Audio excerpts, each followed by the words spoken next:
দিদি এগুলো কি পাতা? এগুলি দুধমান কচুর কচি পাতা। এটা দিয়ে আজকে আমরা বাটা করব। কিভাবে পাতাগুলো কাটবে? এইভাবে শীতটা পাতাগুলো এইভাবে ছাড়িয়ে নিতে হবে। আচ্ছা, শিরের থেকে শিরগুলো মনে হয় গলায় ধরে নাকি? একটু গলা করতে পারে।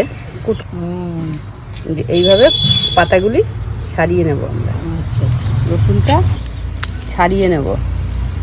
কচু পাতাটা বাটার জন্য রসুন, লঙ্কা, কালো জিরা নিয়ে নিলাম। এবার লঙ্কাটা, রসুন,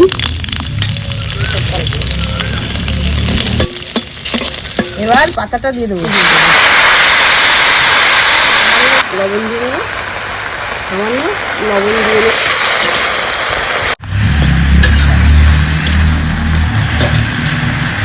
সামান্য হলুদ দিয়ে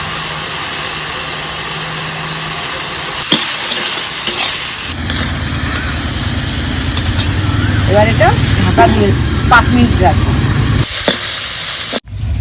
হয়ে গেছে কচু পাতাটা? হ্যাঁ, এবার বাটা করে নাও। আমি তো পুরো শিখেই নিলাম, এরপরে রান্নাটা সেটা